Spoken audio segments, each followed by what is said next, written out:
Halo semua, balik lagi di DB Post Channel yang akan membahas segala hal menarik yang ada di penjuru dunia.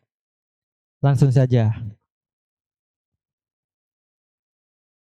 Dalam video sebelumnya kita telah membahas tentang awal kehidupan Suhogi, aktivis yang lantang menentang sistem Orde Lama di akhir pemerintahan Presiden Soekarno.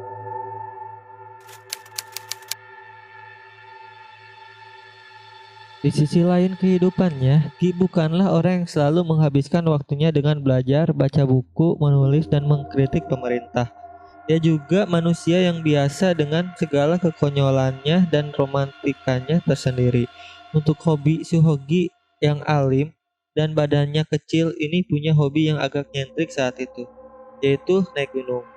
Jauh sebelum kegiatan naik gunung itu populer di kalangan anak muda zaman sekarang, Suhogi, Herman Lantang, Maulana, Koi Ganda Suteja, dan kawan-kawannya yang lain menjadi perintis berdirinya Mapala UI, Mahasiswa Pencinta Alam, sebuah organisasi pecinta alam yang sampai saat ini aktif sebagai salah satu unit kegiatan mahasiswa di Universitas Indonesia.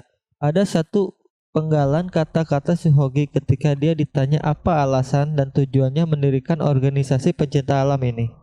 Kami jelaskan apa yang sebenarnya tujuan kami. Kami katakan bahwa kami adalah manusia-manusia yang tidak percaya pada slogan. Patriotisme tidak mungkin tumbuh dari hipokrisi dan slogan-slogan. Seseorang hanya dapat mencintai sesuatu secara sehat kalau ia mengenal objeknya. Dan mencintai tanah air Indonesia dapat ditumbuhkan dengan mengenal Indonesia bersama rakyatnya dari dekat. Pertumbuhan jiwa yang sehat dari pemuda harus berarti pula pertumbuhan fisik yang sehat. Karena itulah kami naik gunung.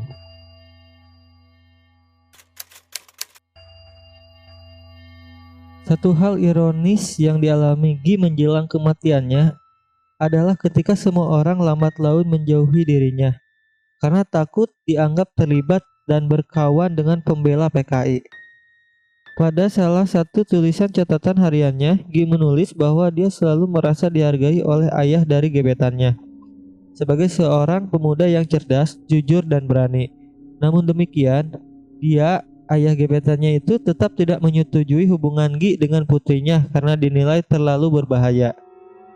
Banyak orang-orang yang mengagumi dan membutuhkan dirinya, tapi sangat sedikit yang mau terlibat dan menemani Gi untuk berjuang bersama. Mungkin itulah tamparan sekaligus ujian terbesarnya sebagai orang yang memutuskan untuk menjadi manusia yang merdeka dalam melawan sewenang-wenangan. Bahwa untuk menjadi seorang yang jujur dan berani menyatakan kebenaran, dia juga harus berani melawan kesepian, kesendirian, dan segala konsekuensinya.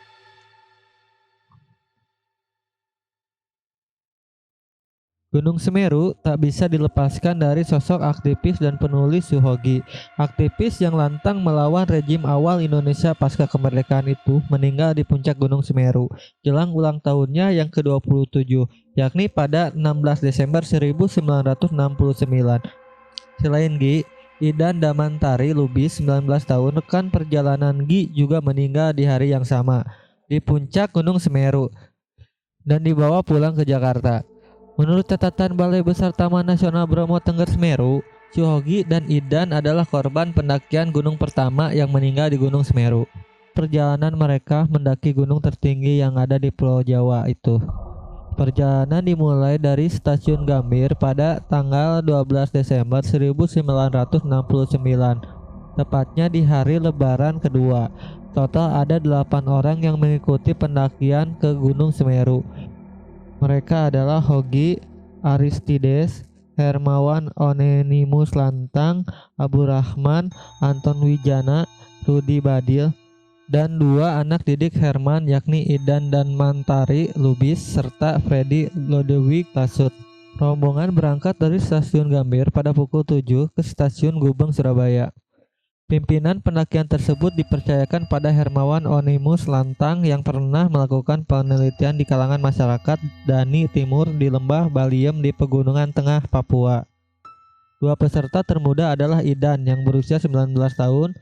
Dia tercatat sebagai mahasiswa Universitas Taruman Negara. Sementara Freddy berusia 17 tahun, baru lulus SMA, dan bercita-cita menjadi mahasiswa UI. Hoki sendiri saat itu telah menjadi dosen untuk mata kuliah teknik bacaan ilmiah dan kepustakaan. Rombongan tersebut pergi ke Surabaya dengan kereta api menumpang gerbong barang dan menempuh perjalanan lebih dari 20 jam. Rudi bercerita di hari pertama keberangkatan, Hoki banyak mengumbar pengetahuannya tentang sejarah masa kompeni di Jawa. Di pendakian tersebut, mereka membawa buku kecil tentang panduan pendakian Gunung Semeru, Guide for Beethoven of Java, karangan Dr. Chi Steen. Buku tersebut diterbitkan oleh Des Netherlands Indies Vereniging voor Beeksport pada tahun 1930. Mereka juga membawa buku tambahan Bergenwoud karangan C.W. Wormster terbitan Bandung tahun 1927. Mengikuti catatan buku Belanda tersebut, rombongan mereka pergi ke Kecamatan Tumpang menjelang Kota Malang dan mendatangi desa Kunci, desa terakhir yang dilalui mobil. Kala itu Suhogi yang mengatur sewa mobil hingga ke desa terakhir. Mereka tiba di dusun terakhir jelang dini hari dan beristirahat di pos jaga.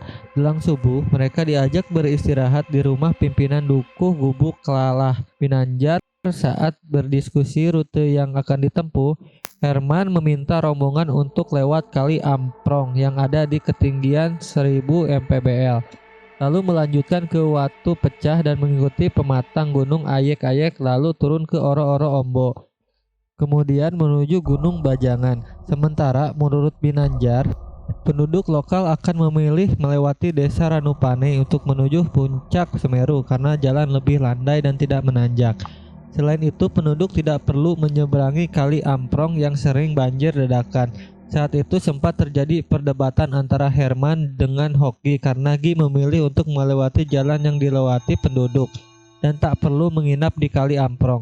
Perdebatan buntu. Herman ditemani Artides serta Idan dan Freddy tetap memilih menginap di Kali Amprong. Sementara Gi, Wiwik, Maman, dan Badil menginap di rumah Binanjar di Gubuk Kelakah. Keesokan harinya, mereka kembali bertemu dan bersama-sama berangkat ke puncak Semeru. Di perjalanan, mereka menginap di tepian Ranu Kumbolo dan berencana akan mencari jalan setapak menuju puncak. Diceritakan, rombongan juga sempat bertemu dengan seekor macan tutul dewasa. Tak hanya itu, saat melakukan survei lokasi, Hogi berhasil menemukan lorong di tengah semak belukar yang ternyata pintu masuk rintisan ke hutan atas menuju puncak Semeru. Malam itu pun mereka kembali memutuskan untuk menginap lagi di tepian Ranu Kumbolo. Di malam kedua yang cerah itu, Hogi mengungkapkan keinginannya untuk merayakan ulang tahun ke-27 di puncak Semeru. Gua akan ulang tahun tanggal 17 Desember, artinya hari Rabu yang jatuh lusa itu. Besok kan Selasa tanggal 16 Desember. Gimana ya, seharusnya gua mau berulang tahun di tanah tertinggi di Pulau Jawa, ujar Gi diceritakan ulang oleh Rudi. Berhasil sampai puncak Mahameru Selasa 16 Desember 1969 pagi setengah gelap. Mereka berkemas untuk menuju puncak Gunung Semeru dengan membawa perlengkapan yang dibutuhkan. Diceritakan Suhogi mengenakan sepatu boot baru bawaan dari Amerika Serikat saat dia studi di tahun 1968. Dia juga mengenakan kaos polo kuning UI. Dalam ranselnya berisi ponco, jaket, dan makanan tim. Selasa siang, mereka berhenti di pelataran kaki gunung Kepolo untuk orientasi jalan masuk ke Rokopodo. Sebagian mencari air bersih di sumber manik, tepatnya di ceruk kecil yang dinding padasnya meneteskan air jernih. Kedelapan orang saat itu membawa ransel yang diisi barang dengan rata-rata berat 25 kg. Rombongan kemudian berhenti di pelataran agak mendatar di ketinggian 3.300 meter, tepatnya di depan ceruk dan jurang kecil, perbatasan dengan pepohonan cemara dan daerah gundul. Lokasi tersebut menuju jalan setapak tak beraturan ke puncak Mahameru dan melewati tubir jurang Jongkring Seloka. Di sana, Hogi sempat membahas soal arkopodo atau arca kembar. Rudi bercerita mereka tak menemukan arca klasik buatan zaman Hindu itu di sekitar kerumunan pohon cemara. Tak lama kemudian, Hujan turun dan angin bertiup kencang. Kabut tebal dan hawa dingin membuat para pendaki itu menggigil. Mereka kemudian membentangkan ponco sebagai alas tada hujan dan mencantelkan lentera menyala. Lokasi tersebut hanya beberapa kilometer dari puncak. Rekopodo berada di ketinggian sekitar 3.200-an meter, sementara puncak ada di ketinggian 3.676 meter. Mereka pun mulai pendakian dengan formasi berpencar. Disebutkan cuaca buruk yang penuh dengan hujan dan gerimis campur kabut. Tak hanya itu, ada semburan gas yang menyemprotkan debu dan material vulkanik ke langit. Semakin menanjak ke atas, semakin jelas terdengar dentuman letusan dan semburan Semeru melalui lubang kepundan kawahnya. Para pendaki itu pun berhasil mencapai puncak. Tides kemudian berkata, "Turun, cepat turun. Cuaca tidak bagus. Kami tunggu di cemara bawah." Seusai berdoa sejenak dan menyaksikan letupan kawah jongkring seloka di puncak Mameru, serta semburan uap hitam yang mengembus membentuk tiang awan, mereka bergegas turun.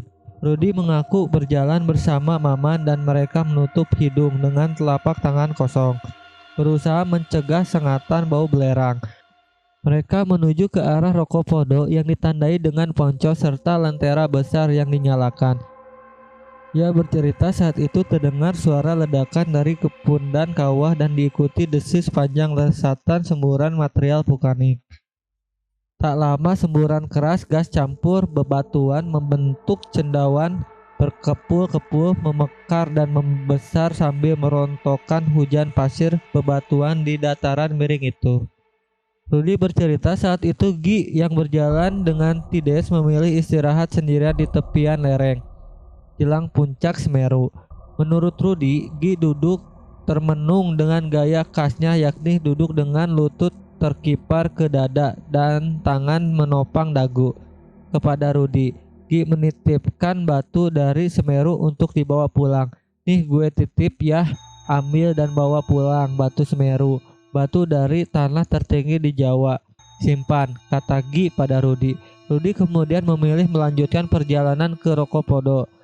Beberapa menit kemudian, Wiwik juga bertemu dengan Gi di lokasi yang sama. Pada Wiwik, Gi menitipkan sejumput daun cemara yang dipetiknya di kemah darurat. Rudy pun tiba di perkemahan darurat dan tak lama kemudian dia mendengar suara longsoran pasir yang ternyata Maman rekannya bersama Tides. Rudy membantu Maman dan menunggu rombongan yang lain. Sore mulai remang-remang. Tiba-tiba Freddy Lasut, anggota termuda, datang dan berteriak jika Idan dan Hoki kecelakaan. Tides yang paling senior meminta Freddy untuk kembali ke atas dengan membawa senter. Entah beberapa puluh menit, Freddy berdua dengan Herman meluncur dari atas. Herman pun mengatakan Hoki dan Idan meninggal. Mereka berdua sempat kejang sebelum menghembuskan napas terakhirnya. Malam itu mereka berenam menginap di tenda darurat. Keesokan harinya, Herman dan Freddy kembali ke lokasi Suhogi dan Idan untuk memastikan kondisi kedua rekannya. Suhogi dan Idan meninggal dunia sejak Selasa sore. Menurut Herman yang ada di lokasi, saat itu Suhogi yang terserang kejang pertama. Herman berusaha membantu namun tak berhasil. Idan pun mengalami hal yang sama. Ia kejang mirip Suhogi sebelum meninggal dunia. Di pendakian pagi itu, Herman dan Freddy meletakkan jenazah Suhogi dan Idan berdampingan. Menurutnya, jenazah kedua sahabatnya seperti orang tertidur pulas. Kedua tangannya kami silang ke dada seperti lagi berdoa. Muka Hogi dan Idan kami tutupi satu tangan dan kain yang ujungnya ditindih dengan batu, sekedar supaya jangan terkena langsung sorot matahari atau tumpahan debu pasir maupun air hujan dan embun, cerita Herman. Akhirnya tubuh Hogi tetap di puncak Semeru di hari ulang tahunnya yang ke-27. Jasad Suhogi berdampingan dengan Idan Lubin di tanah tertinggi di Pulau Jawa hampir selama seminggu. Senin 22 Desember 1969, rombongan menjemput jenazah Suhogi dan Idan di puncak Semeru. Saat ditemukan, jenazah keduanya masih bagus dan tak ada bekas gangguan apapun. Dengan balutan kain tebal, jenazah mereka berdua dievakuasi ke bawah secara bergantian karena harus melewati medan yang berat. Herman ikut dalam rombongan tersebut. Pada Selasa 23 Desember 1969 dini hari, rombongan tiba di Ranupani. Dan Selasa pagi, jenazah keduanya sampai di Gubuk Klalah dan dibawa ke Jakarta untuk disemayamkan. Pada 24 Desember, jenazah keduanya tiba di rumah masing-masing, kemudian disemayamkan di Fakultas Sastra UI Rawamangun. Usai penghormatan terakhir, Hoki dan Idan dikubur di TPU Menteng Pulau Jakarta. Setahun kemudian, jasad Hoki dipindahkan ke TPU Tanah Abang karena ibunya sering dipalak preman. Pada 1975, sebagian lahan makam dibangun kantor wali kota Jakarta Pusat sehingga keluarga memutuskan mengkremasi jasad Hoki. Abunya disebar di tempat favoritnya, Lembah Mandalawangi, Gunung Gede, Pangrango, Jawa Barat. Saya menutup video ini dengan impian Suhogi yang sempat dia tulis, dan semoga kita semua bisa melanjutkan impiannya tersebut. Semoga apa yang diwariskan tetap abadi dan terus menginspirasi anak muda Indonesia. Saya bermimpi tentang sebuah dunia di mana tokoh agama, buruh, dan pemuda bangkit dan berkata, stop semua kemunafikan, stop semua pembunuhan atas nama apapun, tak ada rasa benci pada siapapun, agama apapun, dan bangsa apapun, dan melupakan perang dan kebencian, dan hanya sibuk dengan pembangunan dunia yang lebih baik.